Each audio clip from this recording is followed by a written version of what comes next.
este artículo, un ensayo clínico, una evaluación del monitoreo remoto en pacientes luego de un síndrome coronario agudo. Este estudio se realizó en el hospital de Hammersmith en Reino Unido, dirigido por pues, el Colegio Imperial de Londres y en colaboración con el King Khalid University de Arabia Saudita.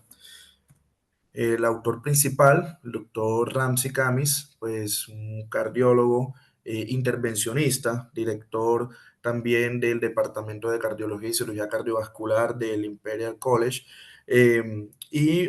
pues tiene una trascendencia, una trayectoria donde ha sido coautor de estudios importantes, recientemente el Órbita 2, que bastante lo hemos revisado también, estudios en lípidos y recientemente un interés muy grande en riesgo cardiovascular y telesalud.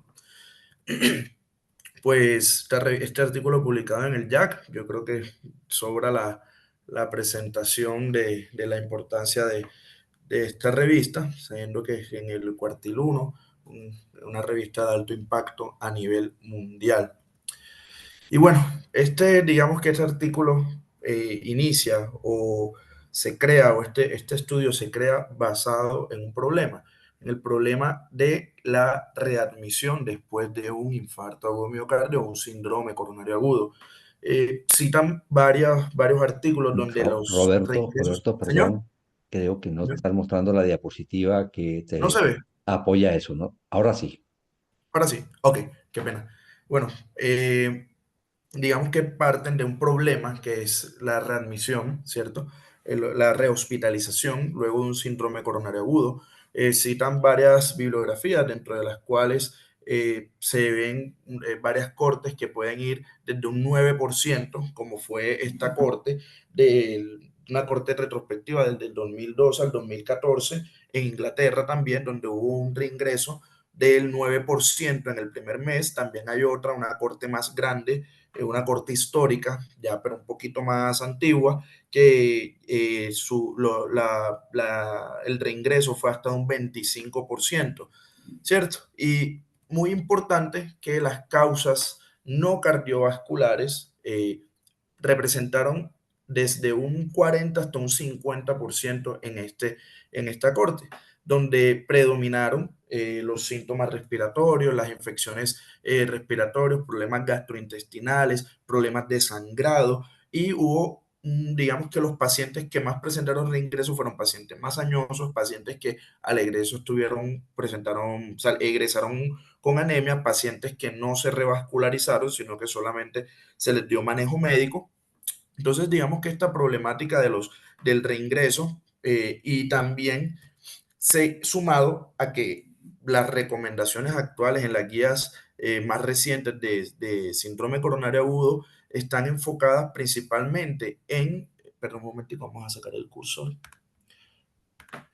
en, en prevención secundaria, ¿cierto? En uso de medicamentos, en modificación de estilos de vida, rehabilitación cardiovascular y salud mental, pero no hay una directriz precisa, no hay una directriz clara del seguimiento de estos pacientes en el corto, en el mediano plazo. No hablan de telesalud, de telemonitoreo, de telerehabilitación. No hay un punto, digamos que, o un apartado específico grande teniendo ya cierta evidencia que sustenta su uso.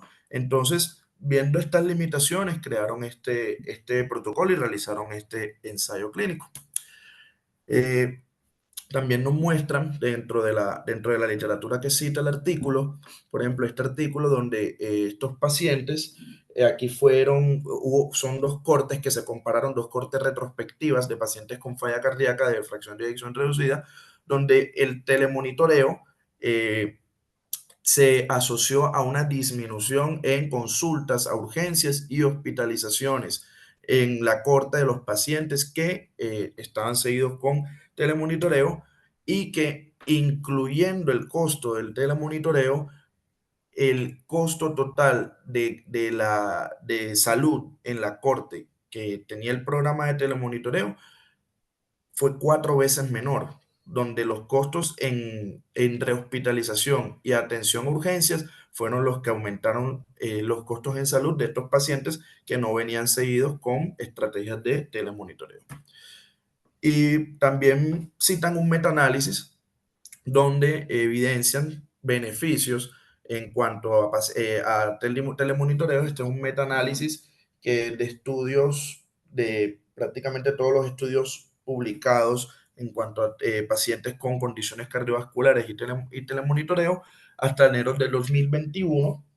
Incluyó 34 estudios entre estudios observacionales y ensayos clínicos y alcanzó a tener 13.629 pacientes, la mitad con estrategias de telemonitoreo, diferentes estrategias de telemonitoreo y la otra mitad sin estas estrategias. Entonces, pues hubo diferencias estadísticamente significativas, una diferencia, si bien marginal, pero existió en cuanto a mortalidad cardiovascular, también en mucho, digamos que más clara, una diferencia en cuanto a hospitalización por causas cardiovasculares, y no hubo una diferencia en cuanto a hospitalización por causas no cardiovasculares.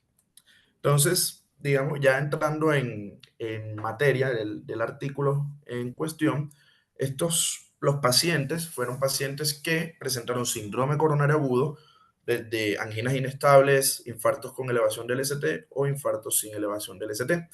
Al momento del egreso, antes del egreso, se evaluaban si estos pacientes tenían por lo menos un factor de riesgo adicional, que fueran fumadores o exfumadores, diagnosticados con hipertensión, diabetes, hipercolesterolemia, y los hombres mayores de 50 años con uno de estos factores de riesgo se incluían en el estudio, y que los pacientes debían tener acceso a un dispositivo inteligente, ya sea un smartphone, una tablet, algo con los que ellos pudieran conectar los equipos de telemonitoreo. Se excluyeron los pacientes que no pudieran usar el equipo de telemonitoreo, que no pudieran conectar vía Bluetooth con su celular o con su dispositivo inteligente, y que tuvieran expectativa de vida de 9 meses o menos.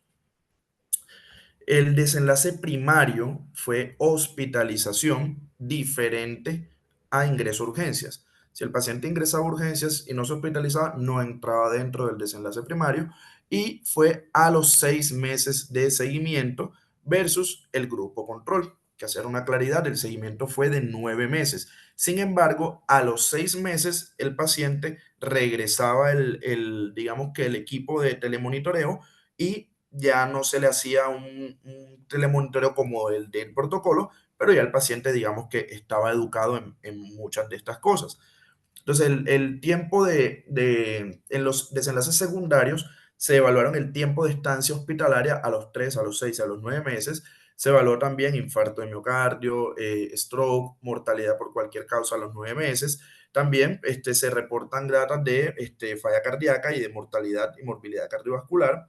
Eh, si el paciente requirió intervención coronaria, manejo de falla cardíaca, angioplastia, implante de stents, trombolisis o terapia con oxígeno, los pacientes que ingresaron a urgencias que no se hospitalizaron, este fue un desenlace secundario, y la readmisión a los 9 meses, entendiendo que, digamos que el análisis de la readmisión en todo el seguimiento, no solamente a los 6 meses, entendiendo que desde los 6 a los 9 meses ya el paciente iba a estar sin intervención para investigar los efectos de, digamos que lo aprendido al paciente, lo que aprendió el paciente durante la intervención, y también los resultados de calidad de vida.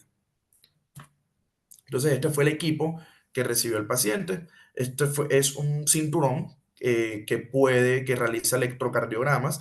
Es un tensiómetro y un oxímetro, ¿cierto? Todos los dispositivos aprobados por la FDA. Aquí un poquito de propaganda del dispositivo que usaron en el estudio, que en su página web muestran que con estos estudios, que valdría la pena revisarlos a detalle más adelante, mostraron reducción en mortalidad a 3.5 veces de reducción en transmisiones a los 30 días y 2 veces disminución de mortalidad.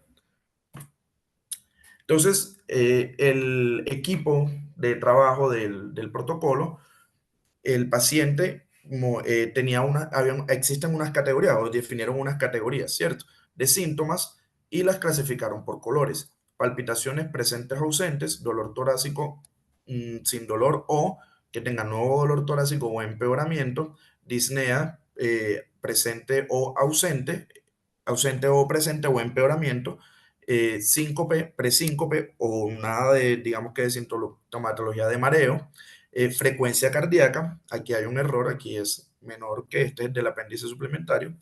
Dependiendo de la frecuencia cardíaca, también lo clasificaron por colores, presión arterial, saturación y hallazgos electrocardiográficos. Entonces, pacientes con taquicardia sinusal, bradicardia sinusal, aquí es menor que, fibrilación auricular o nuevas arritmias, amarillo, y ya digamos que hallazgos electrocardiográficos que sugieran que el paciente estaba cursando con un síndrome coronario agudo en rojo. ¿Y esto para qué? Para la toma de decisiones, ¿cierto? Si todas estaban en verdes, pues el equipo del, del estudio le explicaba las condiciones al paciente, le ordenaba su seguimiento de control con su cardiólogo, con su médico general, como ya venía planeado. Si tenían uno en amarillo, le recomendaban al paciente contactar a su médico general como una consulta prioritaria. Si tenía dos en amarillos o más, le recomendaban visitar a emergencias o hacer una llamada telefónica si no era posible al número de emergencias, y si presentaba uno en rojo, llamar a emergencias. Entonces, digamos que este es el flujograma para que entiendan un poco mejor cómo fue la actividad o es el protocolo. Cuando el paciente ingresaba al estudio, se le daba un entrenamiento para el uso de las herramientas de telemonitoreo al alta a las 2 semanas, a las 4 semanas y a las 8 semanas. Entonces, vamos a poner aquí el zoom, ampliar dispositivo. Entonces, ahí se está viendo bien la diapositiva, profe, en zoom. Sí, Roberto. Listo.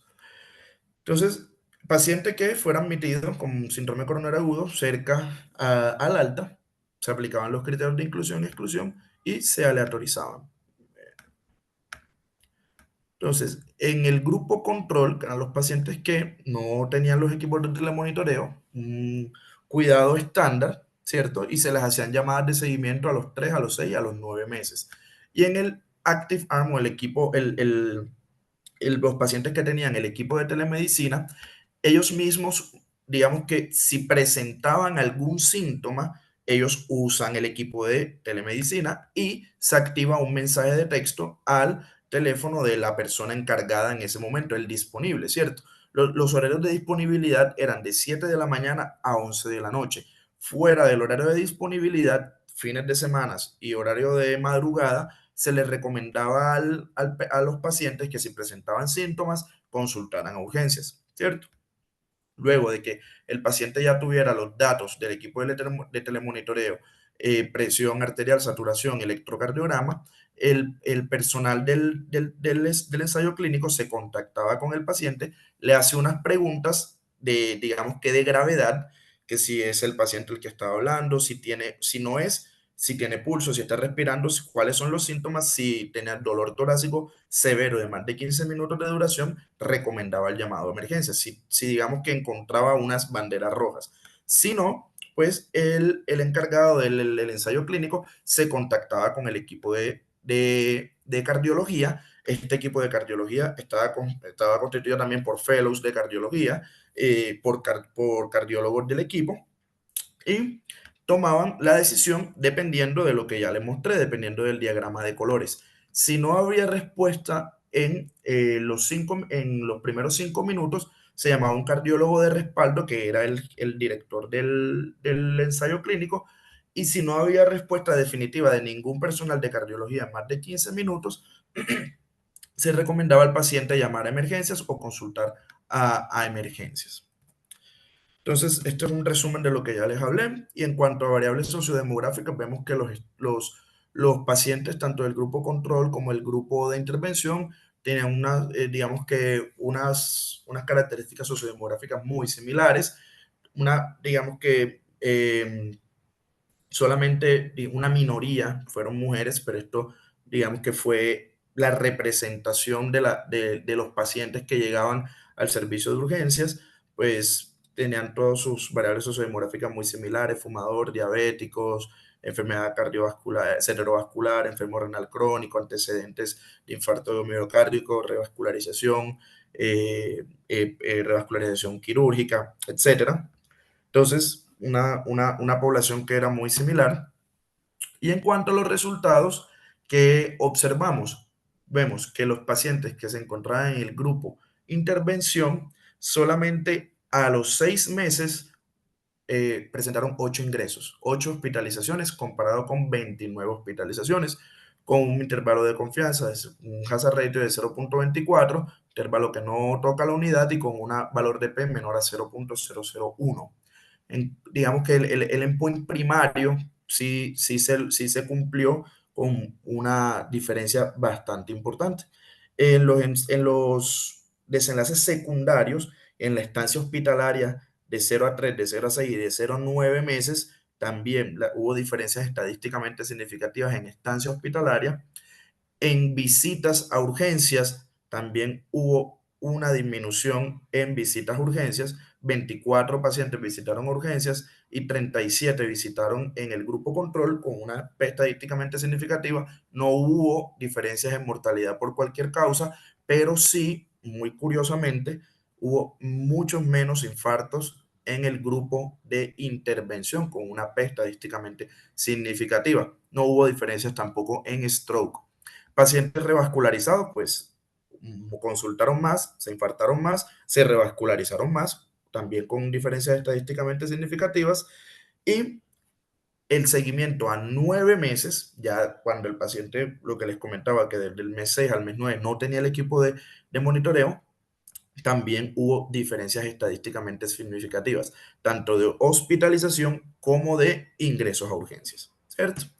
Entonces, revisando el material suplementario, pacientes, digamos que muy bien manejados, dentro de los dos grupos, casi todos con doble antiagregación, con inhibidores de la ECA, con beta bloqueadores, con terapia antilipemiante. O sea, pacientes que, digamos que en su manejo de prevención secundaria estaban aparentemente bien manejados. Eh, en cuanto a llamadas, hubo en promedio entre 1 y 2 llamadas, y la gran mayoría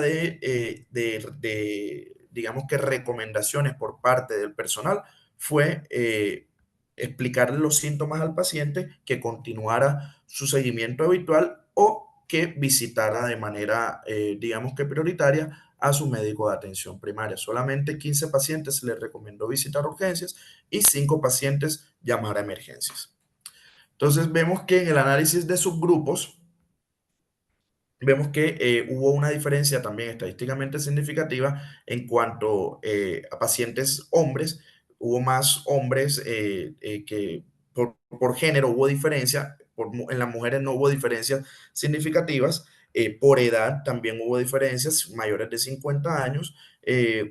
No hubo diferencias entre grupos si fumaba o no fumaba, y tampoco si era diabético o no era diabético. Estos pacientes, digamos que tuvieron el mismo comportamiento que previamente les comenté.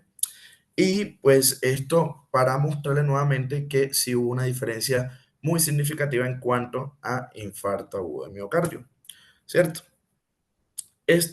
Esta tabla, ¿qué es lo que muestra? Aquí separaron los síntomas, el reporte de los síntomas. Mientras los pacientes tuvieron el equipo de telemonitoreo, reportaron mucho más los síntomas, principalmente disnea, dolor torácico y palpitaciones, diferencias entre los dos grupos. No hubo diferencias en ningún momento en síntomas asociados a presíncope o a síncope, ¿cierto?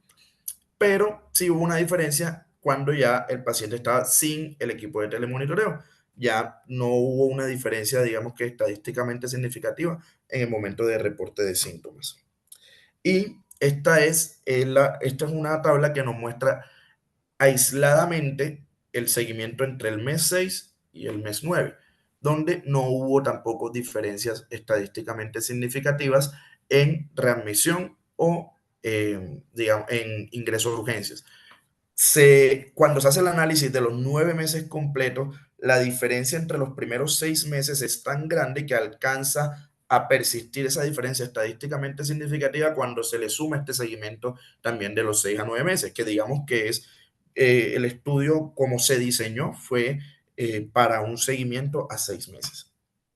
Y esto realizando el análisis de la regresión de Cox y una tabla pues de Kaplan-Meier, vemos que los pacientes control, que eran los que no tenían intervención, muchos más pacientes en riesgo de presentar readmisión y muchos más pacientes en riesgo para presentar visitas a urgencia. La línea punteada lo que muestra es la terminación del seguimiento con el equipo del telemonitoreo.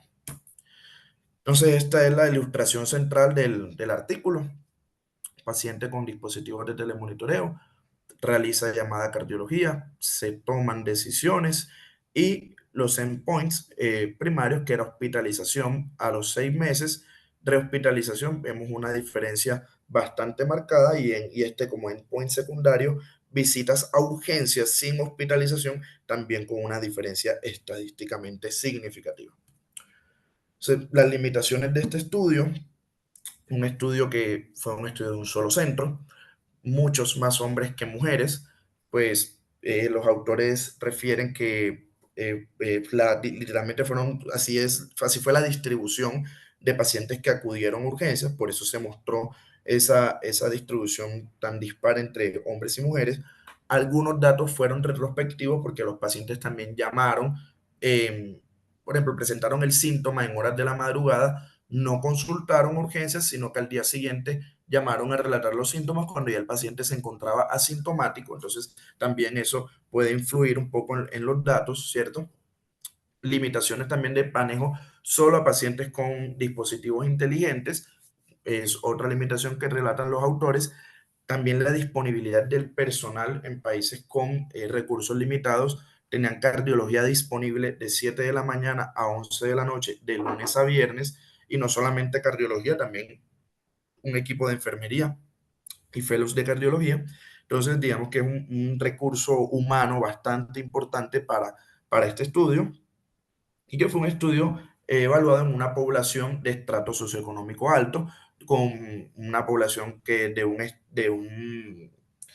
nivel educativo también alto, ¿cierto? Entonces, es una población que es muy puntual donde se realizó este estudio. Estas son sus mayores limitaciones, ¿cierto? Y viendo también la editorial del estudio, la doctora Dipti Itchaporia, que es la vicepresidenta del Colegio Americano de Cardiología, pues haciendo un análisis de este estudio, sí digamos que plasma y nos hace un llamado, nos hace una reflexión que probablemente, si a la medida que se realicen muchos más estudios, eh, la telemedicina y el telemonitoreo tiene el potencial de revolucionar la forma como estamos haciendo medicina cardiovascular en estos momentos. Ya hay pasos, ya se han dado pasos, pero todavía falta un camino largo por recorrer, pero la evidencia hasta el momento, las luces que se van viendo es que son intervenciones que son seguras, intervenciones que son costo efectivas, intervenciones que son eficaces. Entonces, quedan algunas dudas en cuanto al artículo. Una de las grandes preguntas es por qué el paciente, por qué se infartaron menos, ¿cierto? Y mucho menos, no significativamente menos. ¿Será que hubo algo de efecto Hawthorne en este caso, que el hecho del paciente sentirse vigilado, el hecho del paciente sentirse comprometido con un estudio, le hace mejorar sus hábitos de vida, sus factores de riesgo, disminución del consumo de cigarrillo, conociendo la problemática del consumo de tabaco en Inglaterra, mejorar su alimentación, realizar ejercicios, ¿cierto? ¿Será que estas son estrategias sostenibles en países en vía de desarrollo con recursos limitados? Deberemos realizar análisis de costo-efectividad. También hacen una mención de que así como el paciente se puede monitorizar el electrocardiograma en casa, la saturación de oxígeno, la presión arterial, ¿por qué no podría realizarse una troponina en casa? Sabemos que ya hay muchas maneras de realizar, digamos que estudios de laboratorio clínico por el mismo paciente. Así como un paciente se mide una glucometría, se puede realizar una prueba de troponina en casa. Y una duda que nos queda en este estudio, que ni en el paper ni en el apéndice suplementario hablaron nada de rehabilitación cardiovascular, ¿cierto? No sabemos, no nos queda claridad si los pacientes estaban acudiendo a rehabilitación cardiovascular dentro de las estrategias del alta, y simplemente no lo mencionaron, o no, o estos pacientes no estaban realizando rehabilitación cardiovascular. No, no tenemos, digamos, que información sobre eso, y nos queda, digamos, que esa duda. Y en cuanto a conclusiones, pues sabemos que existe evidencia científica que soporta el uso de estrategias de telemonitoreo para reducir hospitalizaciones y consulta a urgencia en pacientes post infarto agudo del miocardio, con las limitaciones que ya mencionamos en este estudio, que potencialmente podría disminuir los costos en salud. Es una hospitalización, una nueva intervención, una consulta urgencia, eleva muchísimo los costos de salud en un sistema general de salud. Y también deberán realizarse estudios de mundo real con diferentes poblaciones, con pacientes de menores ingresos, en países de menores ingresos, donde la población de mujer sea mucho más representativa, ¿cierto? Donde en pacientes con baja escolaridad, si las estrategias, digamos que sí se puede lograr educar al paciente con baja escolaridad en el uso de las herramientas de telemonitoreo. ¿Y quién debería financiar esto?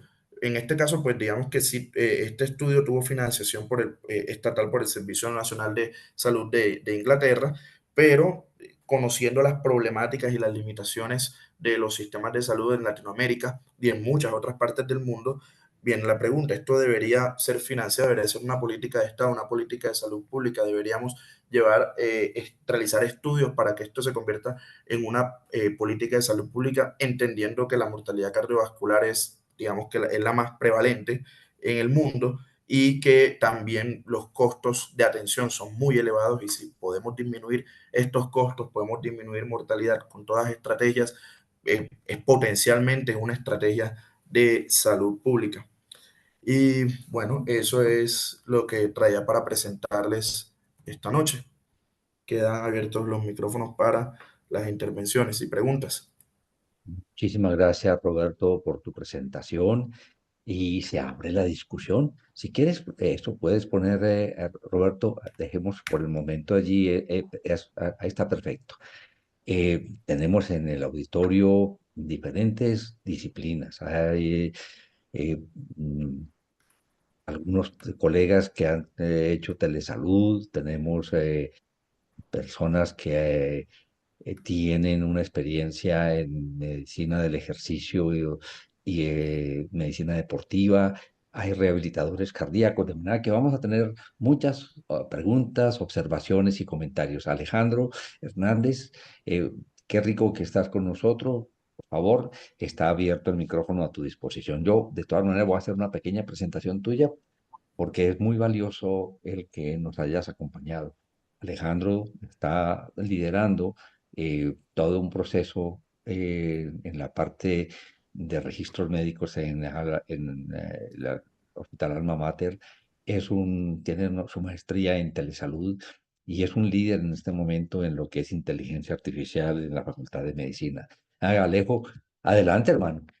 No, profe, esa introducción, qué pena con usted y con todos. No, es un tema que pues me gustó desde que terminé la residencia de medicina interna y bueno, pues en el Hospital Alma Mater y la universidad me dio como la oportunidad de trabajar. Profe, no, pues yo le quería contar, pues primero al doctor, muchas gracias al doctor Roberto por presentarnos pues este ensayo clínico. Les quería contar como la experiencia que hemos tenido en el hospital. Empezamos trabajando con el telemonitoreo. Él plantea varias preguntas al final. Primero, en Colombia esto tiene financiación. Las EPS lo deben pagar. La resolución 2654 dice pues que una modalidad de telesalud es el telemonitoreo. Lo que pasa es que el telemonitoreo tiene que estar firmado por un ingeniero de que los datos se transmiten punto a punto y que no se pierden los datos. ¿Eso qué quiere decir? Que no vale cuando el paciente envía una foto o a través del video pues se toma la presión arterial con un dispositivo avalado, pero que no transmita los datos. Para hacer realmente telemonitoreo, el dispositivo tiene que estar conectado a una app y a través de Wi-Fi o de Bluetooth y enviar los datos directamente a la historia clínica sin tantos intermediarios. Entonces nosotros planteamos este proyecto hace 2 años del telemonitoreo y el término MESH que tiene para falla cardíaca y para EPOC y pues para las demás patologías es Hospital at Home. Em, y resulta que el primer inconveniente que nos encontramos fue el registro INVIMA de estos dispositivos. Afortunadamente ya hay, creo que 2 de los dispositivos que mostraste en la presentación, doctor, están en Colombia con registro INVIMA. Desafortunadamente no conozco el primero, si alguien en el auditorio de pronto conoce el primero de electrocardiografía, pues de 12 derivadas, ambulatorio, pues muy chévere, pero realmente de electrocardiografía todavía no hay. Pero lo que hicimos fue conseguir todos estos dispositivos, conectarlos a través de un router en la casa del paciente y, y a través del router los dispositivos se conectan automáticamente y envían directamente los datos al GIPS, pues que es el sistema de información que nosotros tenemos, y ahí hacemos seguimiento a los pacientes. Actualmente hemos sacado, pues lo pudimos lograr hasta hace poco, hace por ahí un mes, y hemos sacado pacientes complejos. Tenemos una pesa también que transmite los datos para el tema de falla cardíaca. Y lo que hacemos es que las enfermeras, pues las entrenamos en todo este tema del telemonitoreo, se comunican diariamente con los pacientes y bueno, lo que les puedo decir, nos ha ido muy bien, los pacientes se sienten mucho más cuidados, salen más rápido del hospital eh, y es algo que teníamos pues como un objetivo bajar pues como la estancia hospitalaria debido a que sabemos que hay un estudio de corte, por ejemplo, que muestra que más de 7 días aumenta 10 veces el riesgo los que llevan menos 7 días y más de 10 días aumenta hasta 12, 13 veces el riesgo de una infección. Entonces, hemos sacado pacientes, por ejemplo, con neutropenia febril, con un max score mayor del 21 y nos ha ido muy bien. Entonces, yo creo que esta tendencia va a ir creciendo. En Colombia es posible, no es tan caro realmente. Un aparato de estos está más o menos en 250.000 pesos. Pues realmente hay que asegurarlo pues para ir a la casa del paciente y está el montaje de todo el programa. Pero el mensaje que quería decirles es que en Colombia, que es un país de ingresos medios, es totalmente posible y factible realizar este tipo de intervenciones y es una invitación a los estudiantes porque ya estamos teniendo datos sobre estos pacientes y sería bien, bien interesante empezar a mirar cómo nos está yendo y a describir pues desde el punto de vista de investigación todos estos pacientes. El otro comentario importante que quería hacer sobre el ensayo clínico es que muchos de estos ensayos clínicos que también se están haciendo, casi siempre el desenlace primario es seguridad del paciente, complicaciones, mortalidad. La mortalidad, por ejemplo, no varía, es muy similar a los otros ensayos clínicos que hay publicados. Pues yo la interpreto como el que se va a morir en la casa, se muere también en el hospital, no hay diferencias estadísticamente significativas. El otro punto importante que casi siempre miran es el tema de los desenlaces que nosotros llamamos duros. Y bueno, el doctor nos mostró un desenlace secundario que genera una hipótesis bien importante sobre menos infartos, menos síndromes coronarios agudos, que pues realmente el telemonitoreo no ha demostrado pues como un impacto en estos desenlaces duros, pero este estudio en especial genera una hipótesis bien importante sobre este tema. Y el otro punto es que también miden calidad de vida. Hoy en día, pues nosotros siempre nos centramos mucho en el tema de mortalidad, en el tema del desenlace duro, pero calidad de vida es un desenlace de verdad muy importante. Y estos pacientes, cuando están rodeados de su familia, les va mejor en todo sentido en el tema de calidad de vida. Que hemos notado que, por ejemplo, las intervenciones de la dieta, las intervenciones que tienen que ver con cambios en el estilo de vida, pues eso es algo que lo hemos visto, pero no tenemos cómo comprobarlo, pero sí vemos que cuando uno habla con el paciente en su entorno, en su familia, pues cuando se genera una buena comunicación por telesalud, estos pacientes empiezan pues como que cambian sus hábitos dentro de su hogar. Por ejemplo, cuando transmiten las glucometrías, los hemos podido controlar también. Y como vimos al principio de la presentación, una de las primeras causas de reingreso son las otras morbilidades. Entonces, es una experiencia de verdad diferente que tratar de controlar el paciente en su casa a través de telesalud.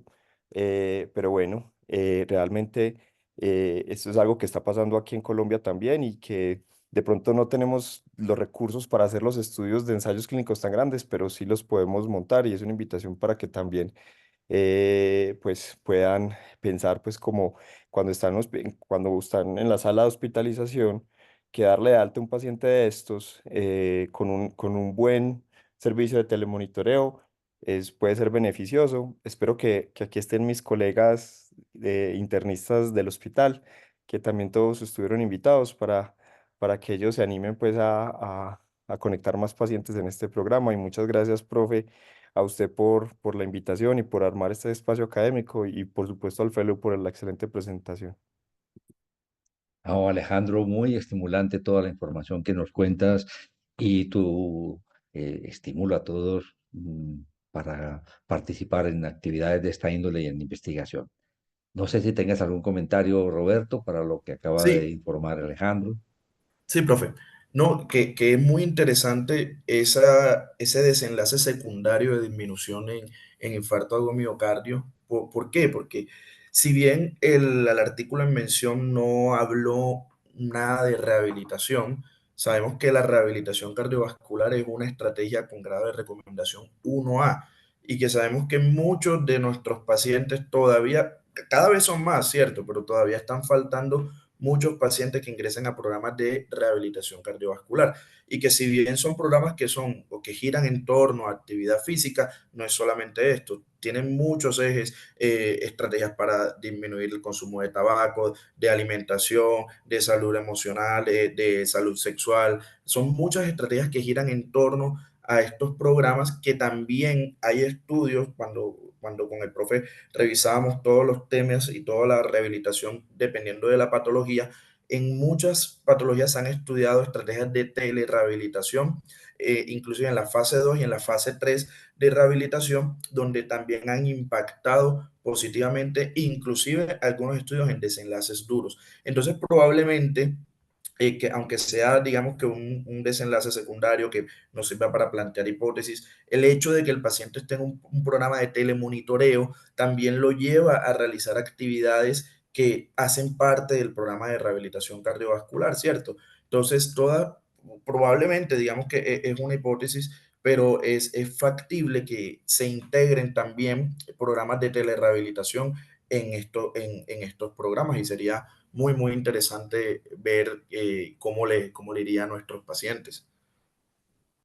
Muchas gracias, Roberto. Domingo, adelante. Eh, Buenas noches a todos. Primeramente, mis felicitaciones a Roberto. Excelente la presentación, muy clara y muy motivadora. Y también me alegró mucho la intervención del doctor Alejandro Hernández, con quien tenemos por ahí una reunión pendiente en la parte de rehabilitación cardíaca. Yo quiero comentar lo siguiente. Me parece a mí el trabajo muy interesante y quiero describir una serie de cosas para llegar donde estamos. Hace mucho tiempo, los pacientes de rehabilitación cardíaca, los pacientes que tenían un evento coronario, se comunicaban con el médico tratante a duras penas en las consultas y por teléfono, el teléfono común y corriente. La tecnología fue cambiando, hoy en día disponemos más de teléfonos móviles, celulares, y los pacientes se comunican con los médicos muchas veces a través del teléfono celular, eso es un adelanto. El paciente va describiendo sus patologías, sus cosas, de acuerdo a su historia. También la comunicación por el Internet, cuando cada día ha sido más secundaria para los pacientes, hoy en día gracias al teléfono celular. Yo digo esto porque esto que estamos planteando, esto que acaba de plantear Roberto y que el doctor Alejandro Hernández también acaba de reforzar con lo que se está haciendo en el Alma Mater, esto muestra son cambios tecnológicos que gradualmente van siendo al alcance de todo el mundo. Anteriormente no era todo el mundo el que tenía un celular, hoy en día la mayoría, mucha gente tiene celulares y los celulares cada día tienen mejores programas para ver mejor al paciente. Entonces antes era el celular para la llamada telefónica, hoy en una videollamada el paciente se comunica con el médico le puede decir, vea, muéstreme esto otro, muéstreme su brazo, muéstreme sus piernas, etcétera.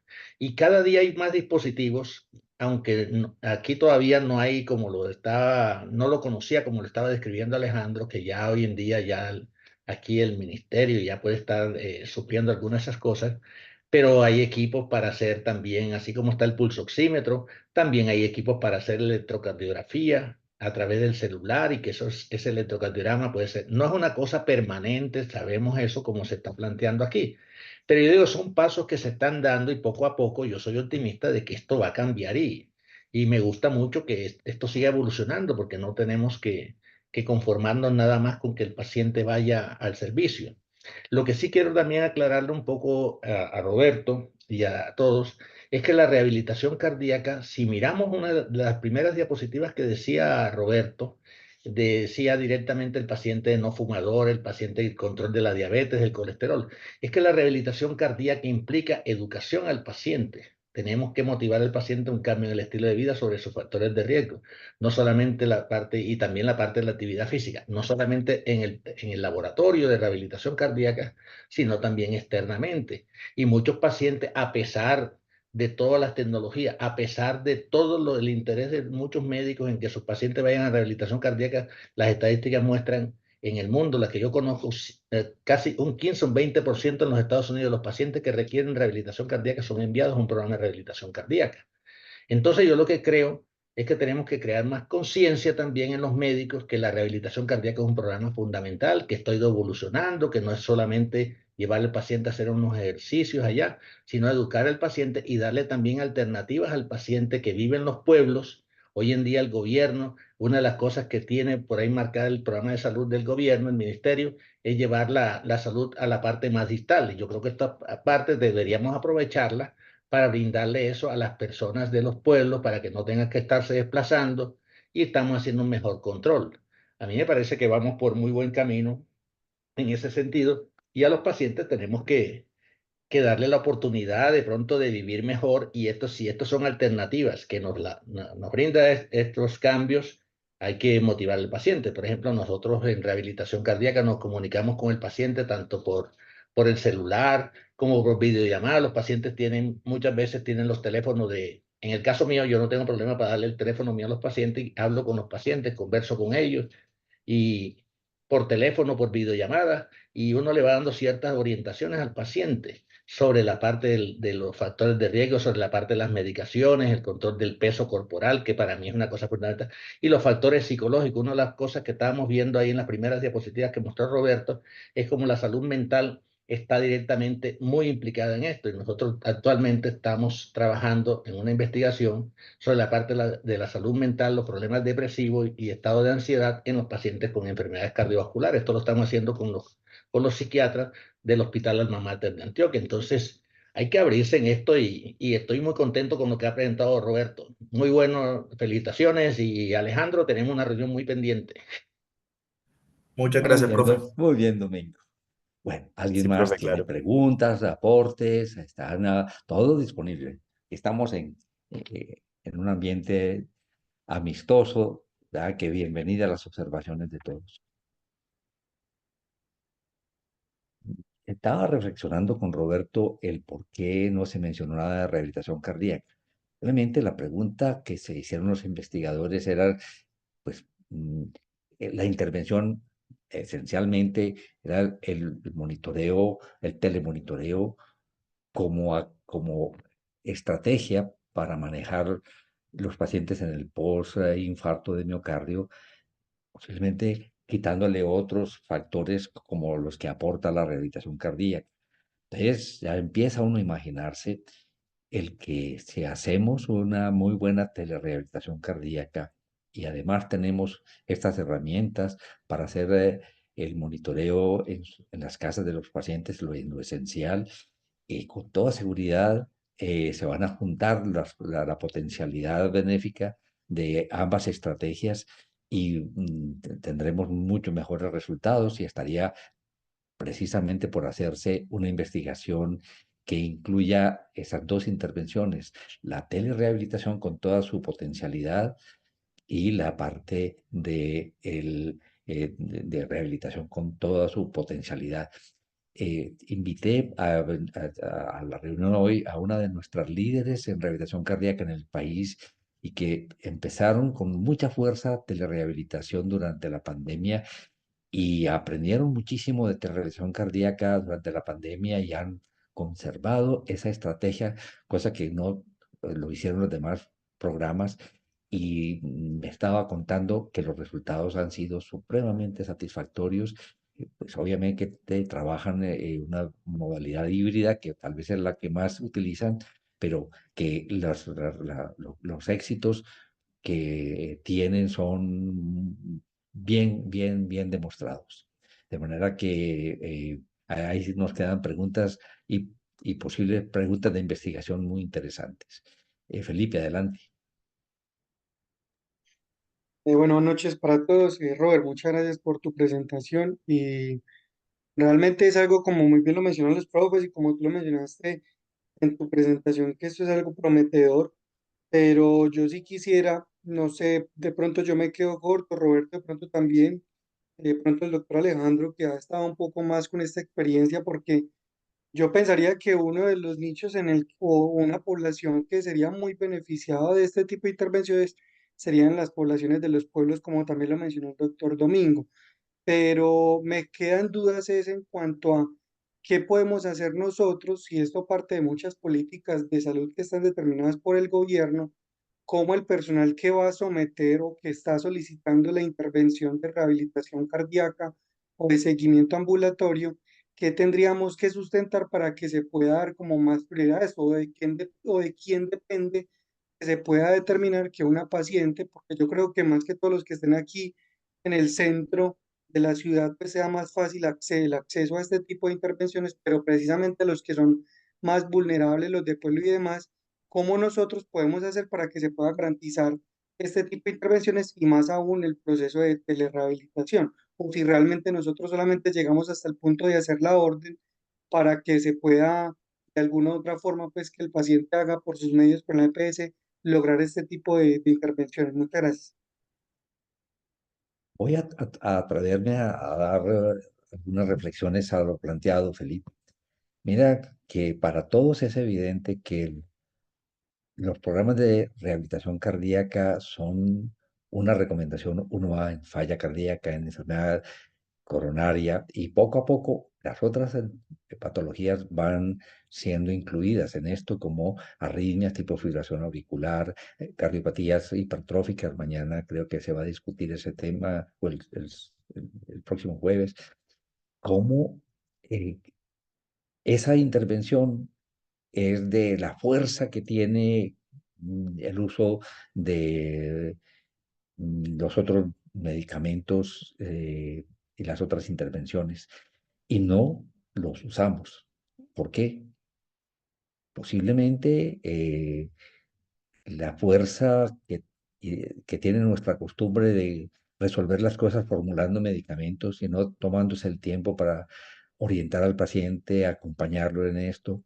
Y probablemente que es mucho más fácil para una IPS el realizar un examen de laboratorio del cual sale un rendimiento importante y se dejan de hacer programas de esta índole porque no son rentables económicamente y porque no son bien reconocidos para las IPS los honorarios que esto exige. Entonces, lo que probablemente nos toca pensar en el futuro es que quien asume los costos de este tipo de programas serían los aseguradores, que los aseguradores disminuyen, como estamos empezando a ver, los costos. Pues cuando se habla de estudio de costo-beneficio, tienen que ser estudios muy sólidos para poderle demostrar al administrador que esas intervenciones son muy efectivas, pero son costo efectivas mucho más que otras intervenciones. Entonces, ahí tenemos que hacer un cambio de chip. Primero, que todos nosotros, cardiólogos, internistas, médicos generales, creamos en la rehabilitación cardíaca y remitamos a nuestros pacientes y que los programas de rehabilitación cardíaca sean efectivos, programas de rehabilitación cardíaca, no simplemente poner a los pacientes a hacer un rato de ejercicio sin todo lo demás que implica el programa de rehabilitación cardíaca, donde hay educación, donde hay seguimiento. Lo más importante en esto, vean ustedes, es el seguimiento. Eso hemos ido aprendiendo en enfermedad crónica, el seguimiento de los pacientes, el coaching, el acompañamiento es lo que cambia posiblemente el pronóstico. Y eso no es tan costoso, es bien costo-beneficio. Pero posiblemente como no hay quien saque el beneficio económico de eso, no hay tanto interés en estimular el uso de esto. De manera que son reflexiones que tenemos que hacer nosotros como comunidad científica para tratar de posicionar y utilizar estos recursos que son definitivamente de inmensa utilidad para los pacientes. Carlos, Sí, Domingo. yo también quería complementar de que algo interesante que ha ido pasando con el tiempo, poco a poco, hemos ido involucrando cada vez más a la familia. Yo creo que la familia de la persona afectada es una cosa fundamental en la parte de la rehabilitación cardíaca. Desafortunadamente, yo también quiero comentar algo que hemos tratado de hacer, pero por un lado los pacientes por falta de conocimientos y eso que uno le explica, pero también por parte de las diferentes aseguradoras no aceptan muchas veces charlas, terapia, parte educativa, como parte de la rehabilitación cardíaca, porque siguen pensando que la rehabilitación cardíaca, como lo decía Carlos ahora mismo, es montar al paciente en una máquina, en una bicicleta, cuando eso no es realmente lo único de la rehabilitación cardíaca. La rehabilitación cardíaca es un programa global y cada día se demuestran que diferentes disciplinas pueden participar, la parte laboral, la parte psicológica, la parte directamente de educación física, la parte educativa, etcétera, la parte de cardiología, la parte farmacológica, explicarle al paciente la importancia de las medicaciones, cómo se deben tomar las medicaciones. Muchas veces los pacientes se empeoran, muchas veces porque no se les explica cómo se va a tomar las medicaciones y ahora con todos estos problemas que hay de salud, están llegando pacientes que no están recibiendo determinadas medicaciones, les mandan 8 medicaciones y apenas están recibiendo 3 o 4 que son las que le están dando. Tenemos una serie de problemas, pero yo creo que tenemos que persistir en estos cambios. Yo creo que la rehabilitación cardíaca ha cambiado mucho en los últimos años y vamos para adelante. Soy muy optimista en esto. Perfecto. Domingo, muchas gracias por tus observaciones. Chicos, adelante. Hay otros profesionales de otras áreas, si tienen inquietudes, si tienen experiencias para contarnos, bienvenidos.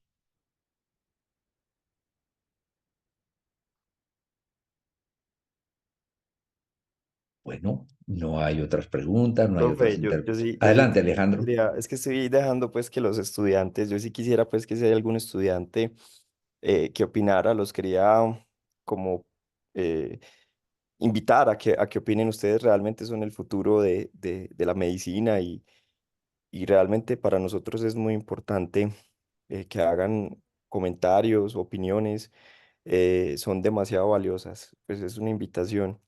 Qué Y rico. De también, pronto podemos proponerle a Valerie, podemos proponerle de pronto a Karen Sibajá, sí.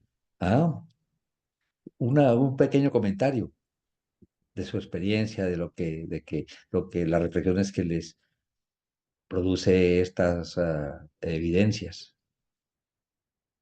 Bueno, pero yo en cuanto a rehabilitar, pues a la parte cardiovascular, no me he acercado mucho, pero yo le contaba al profe que yo estoy en una rotación pues, de atención primaria en salud con los chicos de medicina, pues con los residentes de medicina deportiva.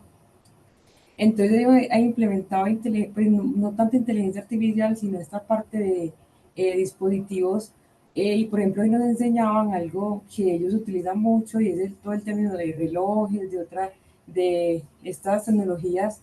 Entonces, y monitorean, por ejemplo, el NIC y veían cómo, pues NIC significa actividad termogénica no asociada al ejercicio, es decir, pasear el perro, levantarse de la silla, ¿cierto? Todo ese tipo de cosas, personas que son supremamente sedentarias, entonces ellos ya lo tienen como supremamente introyectado y ellos en cada consulta que uno los ve, les dice que monitoreen su actividad, que cuando les digan párense, párense, entonces y hoy veíamos revisiones también de temas muy bacanos que ellos decían, estoy monitoreándoselo y ayudando de inteligencia artificial y ayudando de este monitoreo pues les sirve en cuanto a ejercicio, en cuanto a actividad deportiva, de personas que no tienen tiempo de absolutamente nada. Entonces, han visto ya pacientes que tienen un grupo de ser más en sede Prado, todos ellos monitorizados pues, con un contapasos, con todo eso, y les ha servido, varios de ellos ya tienen como uno de sus proyectos de grado algo muy parecido a eso. Entonces, como lo que más cerca me ha parecido muy chévere todo eso, porque el paciente se monitorea, sabe cuántos pasos estoy dando. Entonces, por ejemplo, dice de más de 5.000 pasos. Entonces, cuando vuelva a la consulta otra vez, ya lo ve más reenfocado pues, en su actividad física, que son ellos. Entonces, es algo muy prometedor, como dicen todos. ¿Te puedes imaginar, Karen, si tú estás haciendo tu rural por decir alguna ciudad, Bolívar o Caucasia, donde tú puedas tener una hora 3 veces a la semana para hacer programas de rehabilitación cardíaca y tengas la asesoría por telesalud de un programa de rehabilitación cardíaca de Alma Mater o de San Vicente de Paúl, donde pues puedas estar en contacto con alguien que te pueda orientar sobre cómo manejar alguna situación que se te presente extra. Esa posibilidad de ofrecer programas de rehabilitación cardíaca a las comunidades directamente. ¿Cómo te imaginas tú eso? No, profe, súper prometedor y es la idea, pues la medicina no se puede quedar solamente en las grandes ciudades, sino que ir un poquito más allá. Entonces, súper bueno. Ok, muchas gracias, Karen. Hola, ¿me Valerie, qué escuchan ahí? rico, adelante. Hola, profe, ¿cómo está? Muy buenas noches y Bueno, gracias por algunas estar, Valerie. cositas, bien, gracias, algunas cositas puntuales. No pude estar desde el principio, pero pues creo que el enfoque que nosotros usualmente le damos tiene demasiado que ver con toda la parte tecnológica. Creo que somos una de las especialidades que de pronto más se puede apoyar para hacer todo ese tipo de mediciones y demás, y efectivamente son cosas que cada vez muestran mayor evidencia, algo tan simple como desde los pasos realizados día a día hasta, por ejemplo, unos shots de ejercicio que también se pueden medir con un cambio, digamos, en la frecuencia cardíaca y en la posición del paciente. Entonces, todo ese tipo de cosas, pues, son fundamentales para uno empezar a motivar al paciente a que, digamos, haga toda su parte de actividad física y demás. Y nada, muchísimas gracias pues como por la conferencia. Como les dije, pude estar en un ratico porque antes tenía una clase, pero me pareció bastante valioso toda la información que dieron y que nos sirve pues a todas las especialidades. Muchas gracias, Valerie. Bueno, si hay algún otro comentario. Luis Eduardo, ¿quieres participar? No, no te preocupes. No, profesor, gracias. Qué pena que hasta ahora pude conectarme, estoy por fuera de la ciudad, pero como siempre, felicitarlos por la iniciativa y por el espacio. Desgraciadamente no lo logré. Me da pena con usted y con Alejo, pero muchísimas No, gracias por la invitación. Espero llegar temprano a la próxima.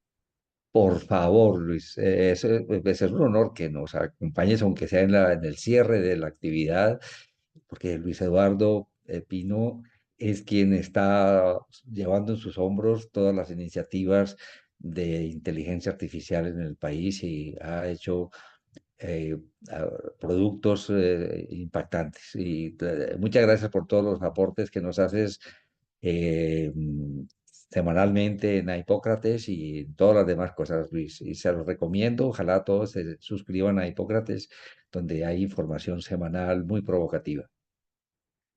Gracias, profesor, por sus palabras. Un abrazo. Bueno, gracias, Luis. Bueno, jóvenes, muchas gracias por la presencia. Roberto, muchas gracias por tu presentación y bueno, hasta la próxima. Gracias a usted, profe. Feliz noche a Muchas todos. gracias, Roberto. Felicitaciones. Gracias, profe, todos. Chao. Buenas noches. Excelente. Hasta luego. Luego.